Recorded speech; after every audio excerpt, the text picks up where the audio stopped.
Welcome back to MMA Oddsbreaker. I'm Frank Trigg. That's Lance Palmer. He's getting ready to do battle here coming up in World Series of Fighting number 10. How they got to 10 this fast, I don't know. I stopped paying attention, but he's fighting Nick LoBosco. Lance, how you doing, bud? Doing well. Just getting ready 3 weeks out. Just not really tapering down yet, but sharpening up on everything and feeling good. Well, let's first start off with TJ Dillashaw.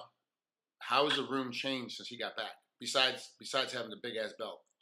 It's been awesome. I think our room's always an intense room, but just the fact that we have the belt at the gym now at one of the weight classes and against a team that has beat us in, I don't know if it's 4 or 5 title fights, but it's been so to finally take that belt from Nova and Yao and bring it back to Sacramento has been awesome. Our sparring on Wednesday was more intense than ever, and just having TJ in there with the belt and seeing everybody all pumped up and excited, I mean, it brings a whole new intensity to the gym.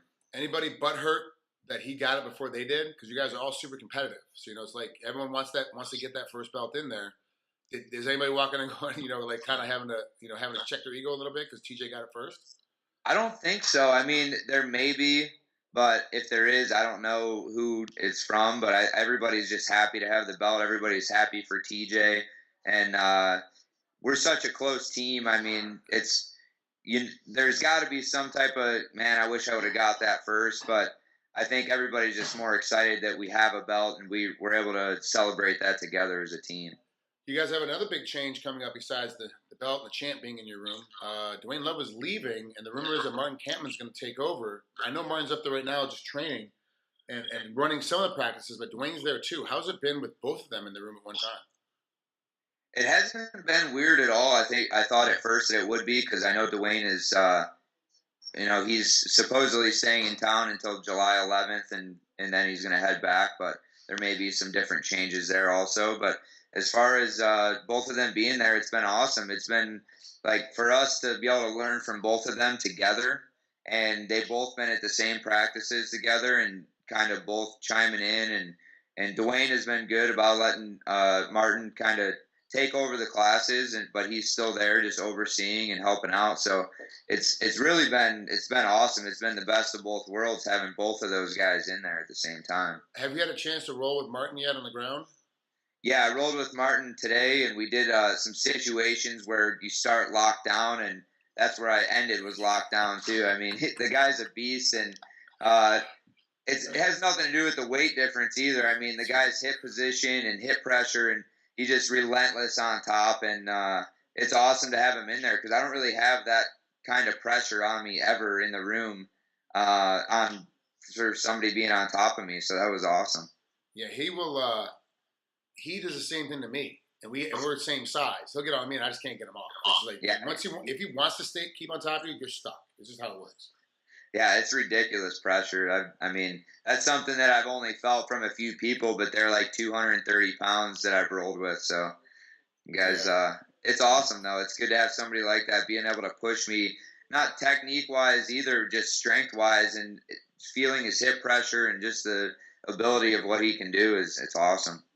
Yeah, he's a really good coach. When he has time just to stop and coach and not think about his own fights coming up, he's really good. He's showed me a lot of things throughout the years about kickboxing and really just the mentality of not just the little nuances of, throw your jab this way or throw your hook this way, but really, throwing it, if you hit him here, he's going to do this, so come back on this side with his other things. Like his techniques of multitude punches, and throwing combinations are incredible. So you guys are really lucky to have two guys like Dwayne and Martin there at the same time. Yeah, I'm excited to learn from Martin and add on to the stuff that Dwayne has already shown me the past year and a half. I feel like each time I go in the gym, I'm learning more and I'm getting better, and that's what you want. I mean, every time you go in there, you want to learn. If you're not learning at least one thing a day, I mean, you're not really getting anything out of it. So it's exciting. Well, let's talk about what's going to happen with Nick LoBosco. Like how do you think that fight's going to go down when you come in? You're 7-1, but he's 7-0. So it's like record-wise, you guys are close, but you've already tasted that defeat in your last fight. He hasn't tasted it yet. So a lot of times it seems like to me, guys that haven't lost yet don't understand what it's like to lose, and how the first time they lose is really the real testament. Like what's going to happen to them next. Mm-hmm. With Nick, I can't really feel him out. I can't really tell if he's a guy that's going to shatter when he loses for the first time, or he's a guy that's going to take that as a good stride and move up. with you, I knew eventually. We talked about this 3 fights ago. Eventually, you're going to lose. How the sport goes, and when you do, you'll be fine. It's not that big of a deal. You've lost before in wrestling. You get it. You understand the mentality of how to get through it. It sucks, but you'll deal with it. So I'm not worried about your next fight. Nick, though, is kind of that guy. Like, sometimes I think he's in positions he doesn't realize he's in a bad spot. He's too I say like he's too stupid, but it's not that he's stupid. He just doesn't understand that this is a bad spot, so he kind of fights his way out of it and ends up winning the fight anyway. What do you think is going to happen to him first? What do you think is going to happen to him mentally when he takes that first loss? I think after his first loss, I mean, I take it a different way just because I've done it my whole life as far as competing, and I know it's an emotional roller coaster of wins, losses, and it's how you come back. It's not really the loss. It's not really how you take the loss initially. It's how you come back from the loss. So for me, this is an important fight. But I'm not going to put any more pressure on this fight than I did my last fight. It's just I have to go in there and just perform and improve from the last one and learn from it. But I think, if he goes in there and I go in there and beat him and he comes out with a loss, I think he'll learn from it as well, and maybe he'll learn, some of the positions and different things that he needs to go over. I think you kind of overshadow that stuff when you're winning. Then when you take the loss, you take the time to focus and say, hey, look, in this position, I've always done this wrong, but I could get away with it. And then the one time you don't get away with it, that's when you learn from it. Yeah, you're right. It does. It's really hard for a guy to keep on winning to stop and look at his flaws and realize that he can't. That we saw it. We saw it with Anderson Silva and Chael Sonnen. Everyone saw that he could be taken down and beat up on for 5 rounds, and he got lucky. And he tapped Chael out at the end of the fight, in the 5th round. So he's like, he didn't really have to work on it. And he runs up against Chris Weidman, who took that knowledge and used it to his advantage 2 times in a row. And you saw that Anderson never really developed. He hasn't really developed the wrestling game that he needs to against the guys now in the weight class. And so as a result, he's, unfortunately, because of the broken leg, he's going to take some time off. But I don't think he'd be back in the top of the heap anyway, because now he's like that guy that you realize, take down past his guard, beat up on him a little bit, he's not going to be able to survive. People are going to stop being scared of him. And It's tough to learn, when you're winning all the time about those things. And I think Nick has got some flaws I've seen in his game that he needs to work on. What do you think specifically he's trying to do? Because he's working on something for this particular camp, knowing he's got a battle against you. What do you think he's doing in his training camps right now? To be honest, I think with his TKO from his last fight, he's just going to, I know he'll come out and strike or maybe throw some heavy punches and try and catch me with something there. But also I think he's going to be pushing a lot for the takedown to try and create a scramble to get me out of position as well. So I'm ready for anything. I'm ready for the shots. I'm ready for the overhands. He caught the last guy with the head kick and then got the TKO when it was on the ground. But really, I mean, from everything I've heard from people that know who he is and everything that I haven't seen much of him. His last fight's the only thing I've seen because I couldn't find anything else. But I just think that he's an athletic guy and he looks like a strong guy, but the technique isn't there. And I mean, you can always swing and you can always try and get that lucky knockout or whatever, but it's, when it comes down to it, it comes down to technique. When the strength is even and the cardio is even, the technique is going to take over. Other than Martin Kamen being in the room, which is a major change for this training camp, what else have you done differently? You spending more time wrestling? You spending more time on strength and conditioning? Have you done anything differently for this camp? For this camp, everything is, I wouldn't say it's the same because every camp I feel like I'm improving, so I'm adding different things each camp. But I've been working a lot, like the 8 weeks out, the 10 weeks out, I was working a lot more on my explosiveness and like with my legs and my footwork and my speed.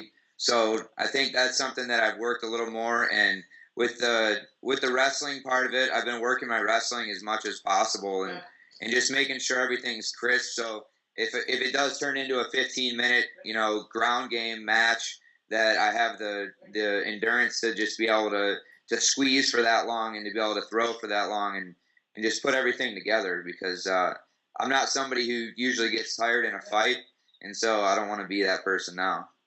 Who do you live with? I know a lot of you guys that are on the team, you live with each other as well. And so not only you train together, punching each other in the head, turning each other's arms off, twice a day, You got to come home and cook dinner together, eat together, do laundry together. So who's your roommate? I live with Joe Benavidez, and it's awesome. We just hang out, watch movies, hang out with his dog. Just do. Really? That's his dog? Oh. Yeah. Oh. It's Benny. It's Benny the Jet. He loves it. Benny, say what's up to Trigg. I'm surprised. So we just hang out.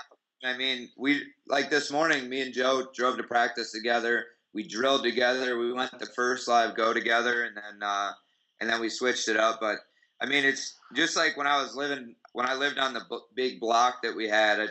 When I lived with Justin Buckles and a couple other guys. I mean, you're going in there to spar, and you're competitive when you're in there. But right after practice, it's back to joking around and dick jokes and grabbing ass and everything else. So that's just the way our team is. Is Joe still with the same lady that he's been with for a while?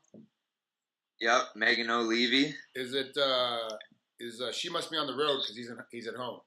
She must be traveling this week because isn't he always with her when she's at home? That's why we have the dog, because she's traveling, and she's in Brazil actually for the fights this weekend or tomorrow. That's they can tell when Megan's working is that Joe is home. It's like he doesn't go anywhere. Poor Joe. No, it's we're both in long distance relationships. Mine's a little more long distance than his, but it's cool to have each other to be able to hang out every day and stuff instead of living by yourself when the girls are out doing whatever the hell they do. Do you mind talking about your boyfriend, Lance? Is it okay, Lance? Can you talk about your boyfriend now? I mean, I know you're not out yet. I know you want to kind of keep him in the closet, but you want to break on here? You want to come out of the closet on here? No. We just want to break everyone in slowly. So we're just, we moved in together, and we have different bedrooms, but who knows? Maybe we sleep together. I'm not sure. It's like a 50s style marriage. You guys have different bedrooms. Yeah, exactly. Oh, man. Lance, thanks for coming on here. I appreciate you coming and spend a little bit of time with the MMA Oddsbreaker. And Joe B, thanks for coming on here, too, for a quick cameo. No problem. Thanks, man. I appreciate it. Team Alpha Males is the team. It's always been the team to kind of watch, but even more so now because the belt's finally in there. And I have a feeling that a lot of you guys are going to start ramping your game up, whether Campman takes over for Dwayne when he leaves or not. Whoever you get to come over there and take over for Ludwig once he takes off, it's going to be interesting to see what Alpha Male does here in the next 12 months. Yeah, I'm excited. I think there's been a lot of improvement in the past year and a half, and it's only going to get better from here now that we know what it's like to have a head coach and have somebody in there pushing us and just showing us the things that we don't already know on our own. That's what really is going to step our game up. All right, Lance, we'll talk to you. Good luck. Come up here on June 21st at World Series of Fighting 10. We'll talk to you soon, bud. Thanks a lot, man. Hope to see you there.